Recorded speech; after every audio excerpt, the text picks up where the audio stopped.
Salut tout le monde. Je tenais à faire une vidéo pour tous les gens qui sont hyper empathiques ou hyper sensibles ou tout simplement qui ressentent tout, invisible, visible, des autres ou des lieux, peu importe. Il y a un gros problème qui se pose à beaucoup d'entre nous, c'est la culpabilité. La culpabilité parce que le fait de sentir les émotions de quelqu'un, ou pire, quand on n'arrive pas à être canal et juste à laisser passer à travers nous, on le retient et là, on prend le mal des autres carrément. On prend leur chagrin, leur colère et tout ce qui s'ensuit. Ça nous affecte en fait. Or, il faut apprendre, il faut apprendre à savoir si ça nous appartient ou pas. Il y a très longtemps, j'avais un ami et je voyais des mots s'afficher au-dessus de sa tête. Je ressentais des émotions. C'était, il était amoureux en fait. Et moi je me suis dit, on causait comme ça, j'ai dit, oh merde, je crois que je suis en train de tomber amoureuse, qu'est-ce qui se passe? Non, c'est pas possible et tout, j'ai jamais ressenti ça. Et j'étais là, qu'est-ce qui se passe?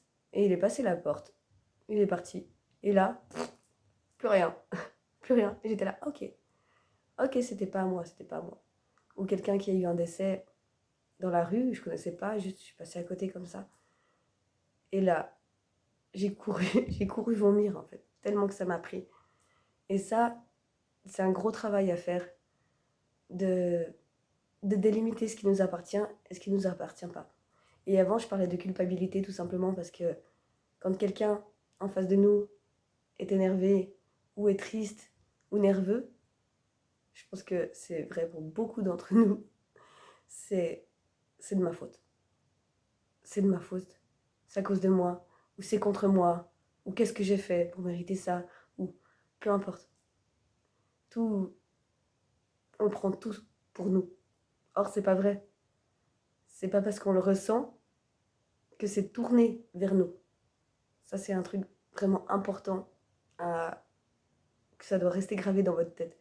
C'est pas parce qu'on ressent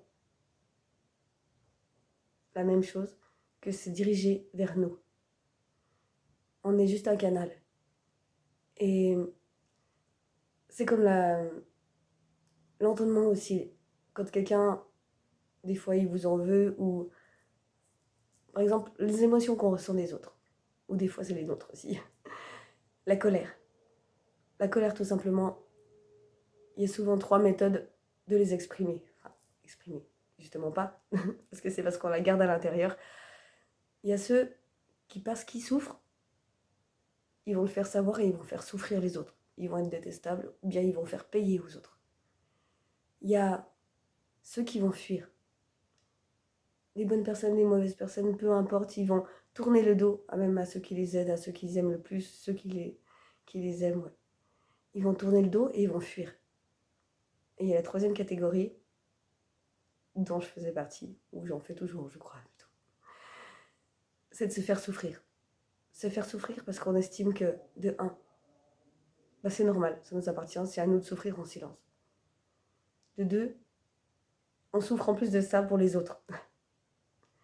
On ne veut pas leur faire de mal, et on estime qu'on n'a pas le droit de craquer aussi. Et là, c'est la destruction.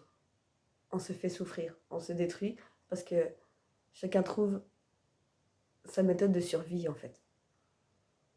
Alors, c'est là où il faut comprendre où c'est une malédiction des fois et une bénédiction des fois d'être empathe.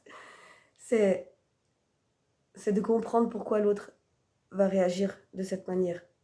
Quelqu'un qui, parce qu'il souffre, il va faire souffrir le monde entier, eh ben, ce ne sera pas dirigé justement contre nous. C'est juste sa manière d'exprimer et de survivre à sa douleur. Ou quelqu'un qui nous tourne le dos, c'est parce que lui, il souffre. Ou alors quelque chose qu'il n'a pas accepté, ou pour lui c'est plus nécessaire d'avoir cette personne ou ce genre de personne à ses côtés. Ça arrive. Il ne faut jamais le voir à mal. Les choses, elles ne sont jamais directement tournées vers quelqu'un. C'est parce que quelque chose qui fait mal, c'est qu'il y a une souffrance déjà qui est là à l'intérieur.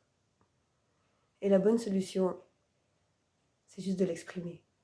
On a le droit d'avoir mal, on a le droit On a le droit d'accepter notre douleur.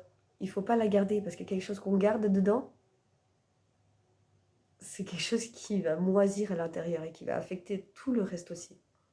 C'est comme si on mettait un verre dans une pomme. Voilà. Ça va commencer à le manger, ça va pourrir et puis voilà. Ça va faire d'autres verres et puis ça va encore plus s'éparpiller dans d'autres pommes. C'est exactement ça la métaphore. On a le droit. On a le droit de s'exprimer, on a le droit d'être faible des fois. Et c'est pas de la faiblesse, c'est plutôt du courage de pouvoir exprimer ce qu'on ressent. La faiblesse, c'est de la garder à l'intérieur. Et je sais, ma pire hantise, c'est de pleurer. D'ailleurs, on va revenir à la tristesse. Comme je le disais dans la vidéo précédente, il y a la bonne peine et la mauvaise peine. Mais les deux doivent s'exprimer de toute façon. Mais il faut savoir différencier. Le but, c'est d'avoir de la bonne peine, pas de la mauvaise peine. La mauvaise qui est les choses dont on s'en veut, les choses qui ne sont pas accomplies, quand on a l'impression qu'on nous l'a enlevé ou que c'est injuste.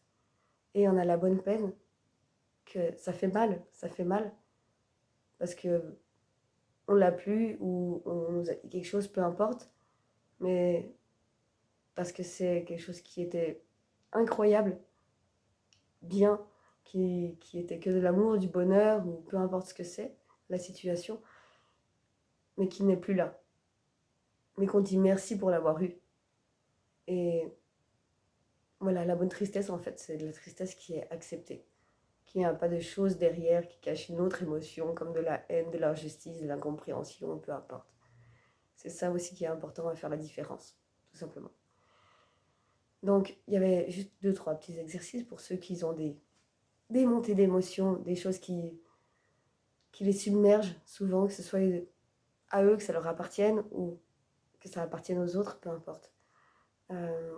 Comme on a tous ce don d'empathie, l'hypersensibilité, qu'on a tous le don de lumière, qu'on a tous le don de magnétisme et tout ce qui s'ensuit, il y a des choses simples que vous pouvez faire, tout simplement. Quand quelque chose vient vers vous, une émotion qui est inattendue, qui vous prend comme ça, tout simplement. Je l'ai fait inconsciemment et j'ai appris que c'était exactement ça. Tapoter ou mettre la main. On voit les gens quand ils sont choqués ou tout ça, ils font inconsciemment, ils font comme ça, ou ils font là. Ouf. Et ça, c'est là où se trouve le thymus en fait. Et ça permet juste d'assimiler l'émotion. De la... Voilà, ça c'est une des premières méthodes. Ensuite, c'est quand il y a un coup de panique ou n'importe quoi, l'ancrage. L'ancrage, alors moi j'en ai pas, je sais que je flotte, hein. Je plane tout le temps.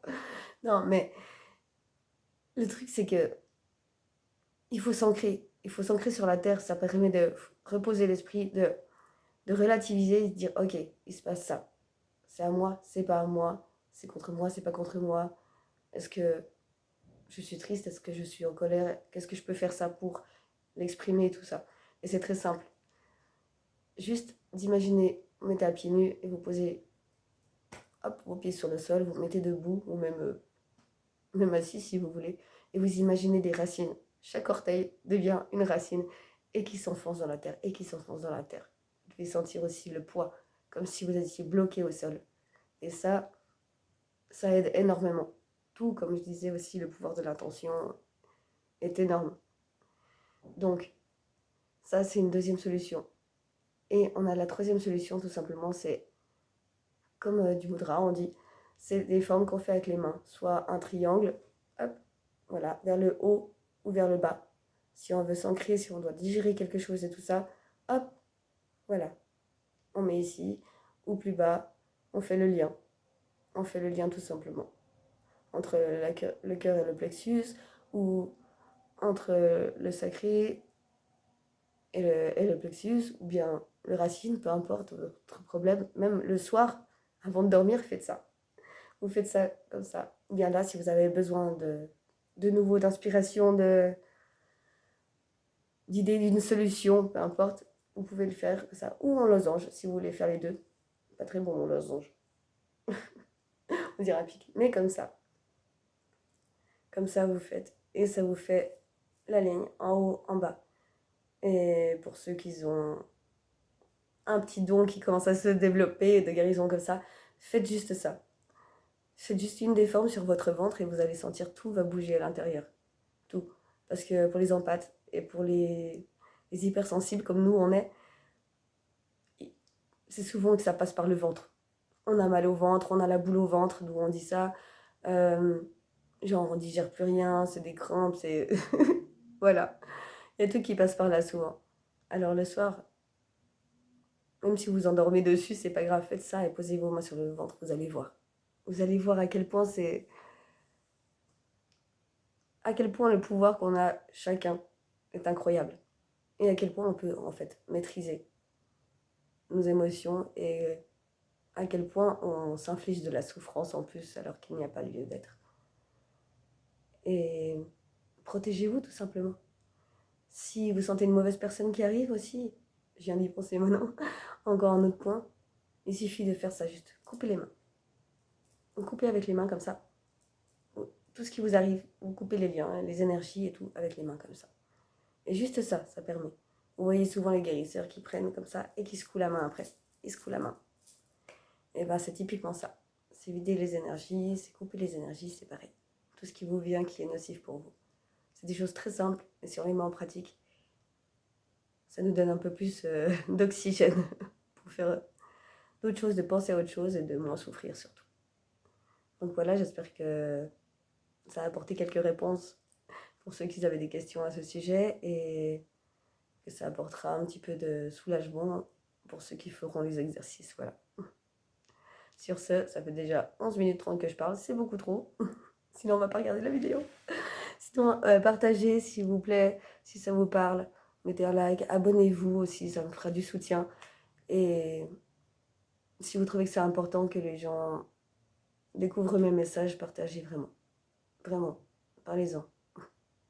Je vous souhaite tout le bonheur et prenez soin de vous s'il vous plaît en attendant. À bientôt.